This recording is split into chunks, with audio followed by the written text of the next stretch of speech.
Hoje nós vamos para a seção 10 do texto do Tratado de Emian Shaibá. Então fala assim, ó. Two, the spelling mistakes with regard to identify the difference between outer and inner two parts.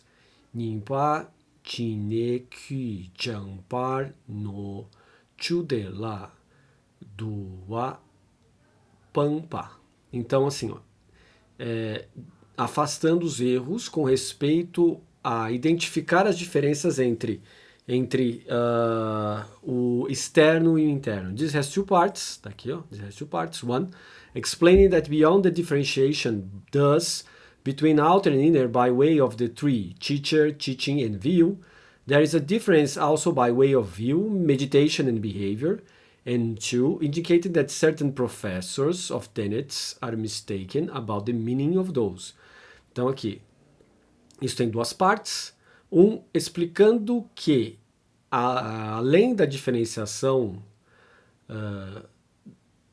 além dessa diferenciação, differentiation does, between outer and inner, entre o externo e interno, por meio dos três, professor, ensinamento e visão, há uma diferença também by way of view, por meio da visão, meditação e behavior, hábito, comportamento, né? Meditação e behavior, e dois, indicating that certain professors, indicando que certos professores dos princípios, ou dos ensinamentos, na verdade dos princípios, tenets, das afirmações, are mistaken about the meaning of those, estão equivocados, estão em erro sobre o significado daqueles, né? Aqui nós temos o texto em tibetano, né? De dar, ji, nan, ki, che, pari, e assim vai.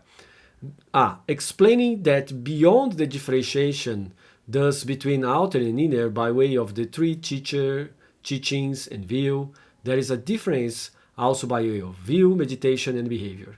Então agora nós temos uma quebra. Ele teve a explicação e agora é uma espécie de, a gente pode dizer assim, uma espécie de método que vem de Lama Tsongkhapa, que eu apresento o texto em partes, depois eu vou esmiuçando cada uma delas, né?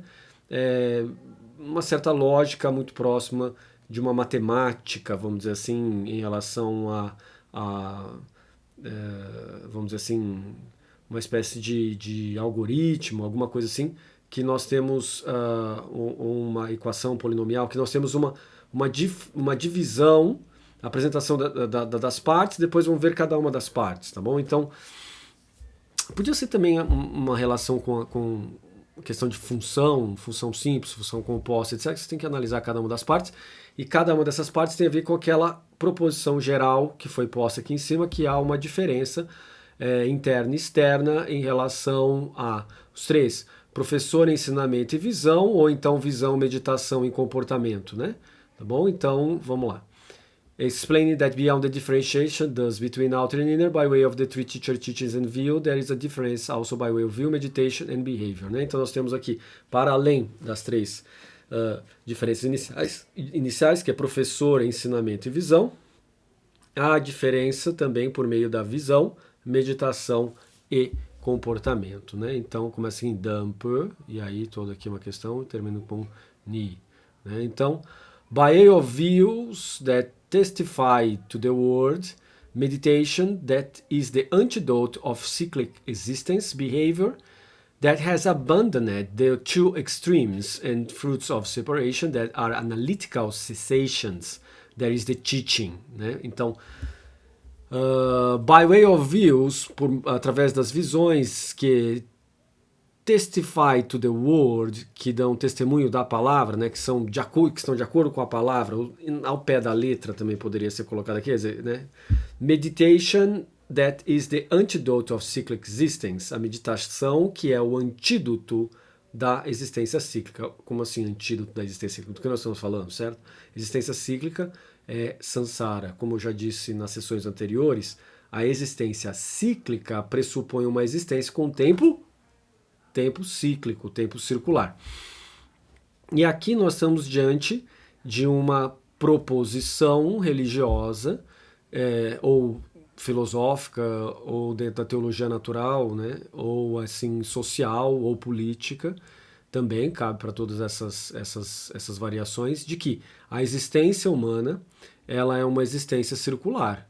Em outras palavras, a reencarnação é tida como um problema aqui dentro, né? Que difere dos sistemas que adotam a ideia de uma evolução através das reencarnações. Aqui é um problema, há uma existência cíclica que precisa ser combatida como se fosse um veneno, por isso a palavra antídoto, tá bom? Então, não quer dizer que a religião budista ou a filosofia budista seja aniquilacionista, porque esse é um dos dois extremos que no Dhammacakkappavattana Sutta, né, ou Sutra do Giro da Roda do Dharma, é dito que é um dos extremos que o caminho do meio proposto pelo Buda tem que evitar. Então não é uma religião de aniquilação, é o quê?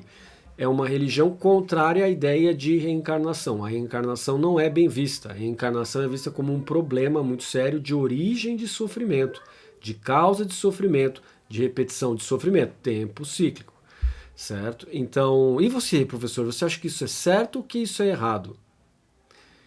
A proposta nossa não é o meu posicionamento religioso, né? A proposta nossa é explicar a lógica que está aqui, tá bom? Então, se eu acho que isso é real, isso não é real, se isso faz parte, se não faz parte, se eu pessoalmente acredito ou não, isso é um pouco irrelevante diante daquilo que nós estamos fazendo aqui, tá bom? Então, aqui a ideia é a gente entender a maneira, ou a perspectiva, ou a lógica do sistema, não se eu creio ou não nisso, tá bom? Então, o antídoto aqui, em relação à lógica do sistema de que a existência cíclica é veneno, é uma meditação que liberte dos ciclos de reencarnação e, consequentemente, necessariamente, é uma implicação viapti, né, que é uma implicação necessária, libertação do tempo circular.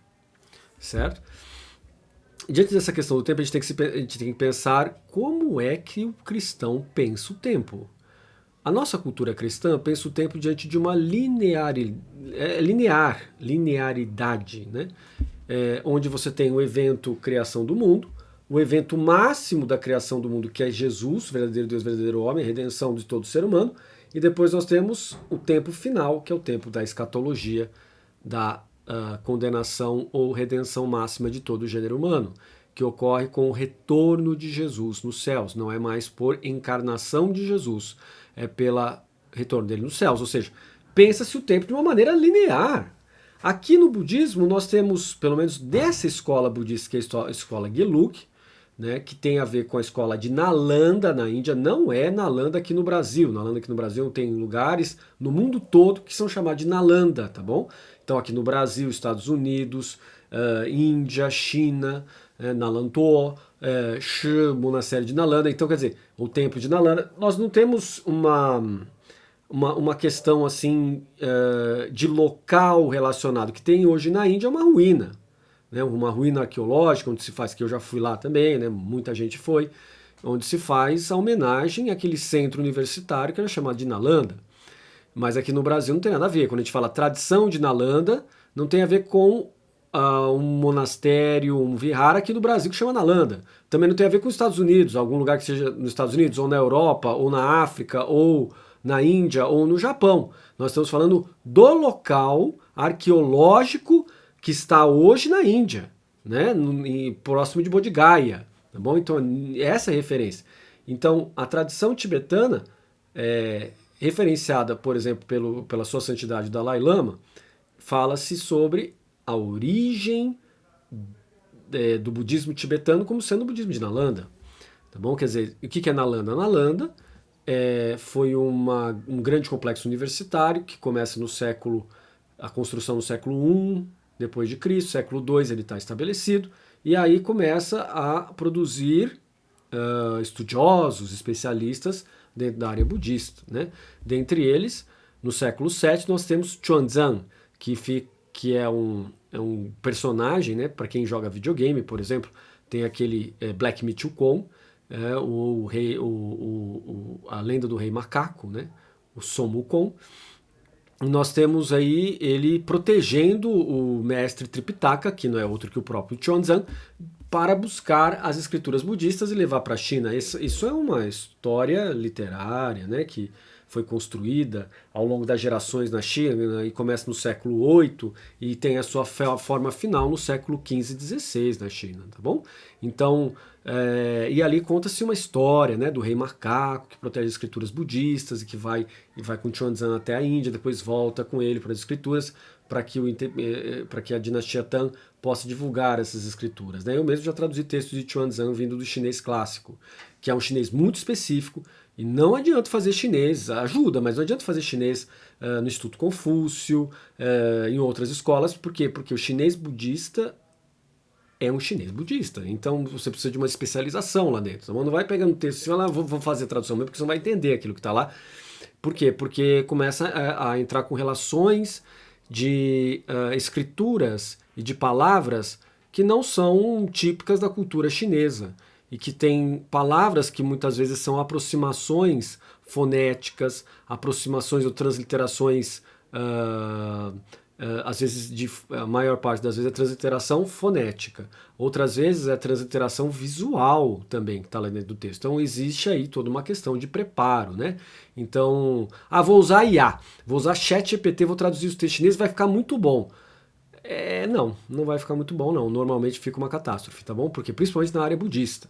Nos outros pode ser que dê certo, agora na área budista não vai dar certo, tá bom? Então fique atento em relação a isso, porque existem implicações e terminologias técnicas dentro da tradução budista que é muito diferente, tá bom? Então aqui, a meditação é um termo que não é aquela meditação cristã que nós temos, que é a contemplação. A meditação aqui, ela na tradição de Nalanda, que eu comecei a puxar aqui a explicação, ela é dividida em dois lados, Shamatha e Vipassana. Shamatha é concentração meditativa não discursiva, Vipassana é entendimento analítico, pressupõe uma investigação da realidade sobre as palavras, sobre o conteúdo das coisas que você junta na sessão de meditação, é chamado em sânscrito Shamatha Vipassana Udganati, de acordo com Kamala Shila no seu Bhavanakrama, nos estágios de meditação, que ocidentalmente foi dividido em 3, tá bom? Então nós temos Bhavanakrama 1, 2 e 3, que de certa maneira também está dentro dos textos tibetanos, não tem uma tradução chinesa, vamos dizer assim, clássica, né? Até o século XI não está lá, mas posteriormente, claro, né, foi produzido no chinês também, e a meditação, portanto, não é aquela meditação, está sendo referenciada aqui, não é a meditação do budismo Zen, né? Do budismo Chan, é um outro tipo de meditação que está aqui, que é a meditação que vem de Nalanda, né? E que quem manteve isso de fato foram as escolas tibetanas, tá bom? Então, e os chineses não tem isso? Não, tem a escola Huaiyuan, já extinta, Tiantai, já extinta.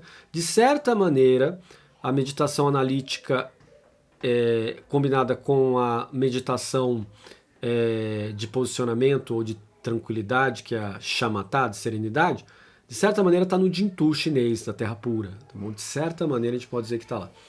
Ok? Então existe. Agora, a tradição Chaodong, do budismo Chan, que eu tenho um pezinho lá também, ela traz a ideia de Shamatha Vipassana, mas não dessa maneira tão explícita como nos textos de Nalanda, como por exemplo de Kamala Shila, né, do século VII, não tão explícito como nos tratados Tiantai, que aliás eles estudam também, e Huaiyuan também, tá bom? Então existem aí algumas diferenças menores dentro das escolas do budismo Chan. Do budismo Zen eu não posso falar tanto assim, eu não sou especialista no assunto, no sentido de que não tenho tanta vivência assim lá dentro, né? E aqui no Brasil nós temos bastante coisa, diversas escolas do budismo Zen aqui no Brasil.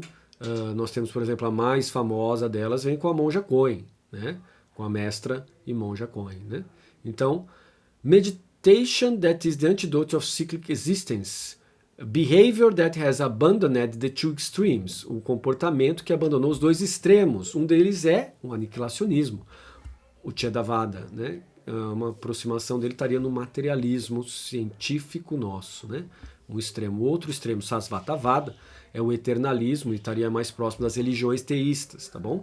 Então o budismo não está nesses dois extremos, vamos dizer assim. Ele está para dentro de uma composição chamada de pratitya samutpada em sânscrito, quer dizer interdependência ou cooriginação dependente. É um outro método. Não é aquela concepção aristotélica de o extremo do aniquilacionismo, o extremo do eternalismo, eu faço a junção dos dois, um mais um, né? O um está aqui, o 2 está aqui, eu pego 1 mais 2 igual a 3, divido por 2, 1,5. Então eu tenho 1,5 aqui no meio. Então está aqui no meio. Não, essa não é a ideia. Essa não é a ideia não, tá bom? Então não é a ideia também de Aristóteles da justiça entre dois extremos. Nós estamos diante de um terceiro sistema aqui, que não tem a ver com a junção de dois extremos. Ele tem a ver com uma outra composição que a gente chama de interdependência ou mútua determinação. Uma coisa não existe sem a outra. A vacuidade é, na verdade, a interdependência das coisas. O vazio é, na sua fase positiva, afirmativa, a interdependência. Uma coisa não existe sem a outra, tá bom? Então, dentro desse sistema. Mas a visão da vacuidade que eu aprendi no Zen, a visão da vacuidade que eu aprendi na Theravada é diferente. E é suposto que seja diferente, é pressuposto. Por quê? Porque nós temos aqui a visão da escola Gelug que eu estou passando para você, que é a escola tibetana, vinda de Jetsun Tsongkhapa, 1357, 1419. Tá bom? Então é diferente. Ok? Então, mas eu leio os textos de Nagarjuna e não está lá isso que você está falando. De fato, Lama Tsongkhapa faz uma perspectiva própria dele. E esse texto pertence à tradição dele, por isso que eu faço essa interpretação. Se eu estivesse fazendo uma interpretação da escola Chaodong chinesa, né, não é a escola do Dogen, lá do Japão, ele teve o seu treinamento lá, mas ele tem algumas interpretações que são um pouco diferentes. Mas hoje se diz que o Dogen é o grande cara da tradição Chaodong, tá bom? Então eu falo que eu não conheço, mas na verdade eu leio o chinês clássico, então eu tenho acesso aos textos, eu leio, eu entendo aquilo que está lá. Mas eu respeito a tradição Zen, Soto Zen, tá bom? Então a maneira como eles entendem não é exatamente a maneira como os chineses entendem. Mas hoje na China se diz que Dogen é o principal, né, Bodhisattva, vamos dizer assim, o principal mestre que surgiu na escola Chaodong, né, mundialmente famoso, tá bom? Então que aqui no Brasil, como eu disse, nós temos uma representação oficial da escola Soto Zen, tá bom? Então isso eu acho muito importante que vocês saibam a diferença dos dois para não confundir, não homogeneizar o budismo como sendo uma coisa só. Não se trata de catolicismo romano transposto para o budismo. Os budistas são budistas, com várias escolas lá dentro, tá bom? Então vamos com calma. E não porque eu vou lá na Tailândia e todo budismo é igual. Não é. O budismo tem várias nuances diferentes de acordo com as culturas, de acordo com o modo de interpretar de cada uma delas, tá bom? Então toma cuidado nesse ponto. Mas vamos lá.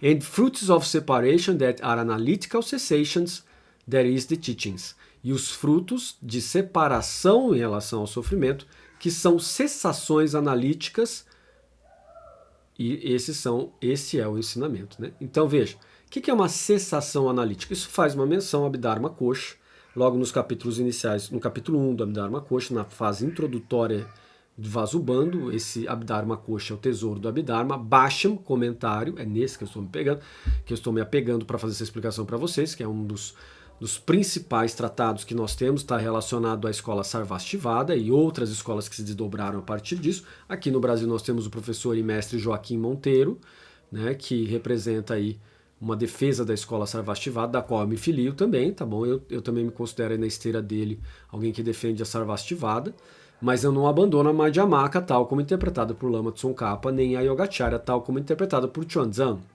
tá bom? Mas a Madhyamaka em si, como alguns interpretam, eu não consigo entender, né? Mas, bom, de qualquer maneira, não tem a ver com eu falando da minha percepção, tem a ver com aquilo que está no texto. Então, uma cessação analítica chama-se em sânscrito Pratisankhya Nirodha e diz o respeito a alcançar cessações do sofrimento das suas causas a partir de um entendimento analítico chamado de Vipassana. Cuidado, não tem a ver com Vipassana. De quem? Do Goenka, do budismo humanista, do mestre Goenka, do budismo humanista. Isso é outra coisa já. Aqui nós estamos falando de Vipassana em sânscrito, que tem a ver com essa meditação analítica discriminativa dos dharmas, dos fatores que podem ser. Esses dharmas podem ser fatores virtuosos, não virtuosos, neutros e puros, e ainda o incondicionado, que é o nirvana. tá bom? Então, a ideia é a gente obter esse fenômeno, algo que mantém a sua própria característica do nirvana. Então, todo esse processo ensinado na tradição budista, e isso é geral, tá bom? Aí não é só a escola Gelug, de entendimento dos dharmas, ela diz respeito à manutenção de fenômenos na consciência que, retendo a sua própria característica, têm o poder de nos conduzir para bem-estar, saúde e, por fim, pacificação total das causas das aflições. Nunca é para a morte definitiva, para o desaparecimento da pessoa e assim por diante, tá bom? Então nós temos, de um lado, cessação analítica, do outro lado, cessação não analítica. E a cessação não analítica se divide em shamatha e dhyana, ok? Então shamatha tem normalmente 9 níveis, dhyana tem vários níveis e está classificado entre reino da forma e reino da sem forma. Mas isso nós vamos vendo com o avançar da carruagem. E nós estamos diante aqui também de um processo que vai ter que necessariamente ser abordado pelo texto, que é o processo de meditação não analítica, que leva a uma cessação não analítica, tá bom? E essa cessação não analítica se perde quando você perde os estados de meditação. É isso, paramos por aqui e na próxima sessão nós vamos ver o comentário aqui do Nawandapa, se não me engano, né? Não, Nawampalden, isso. Ok? Então é isso, muito obrigado e terminamos a nossa 10ª sessão.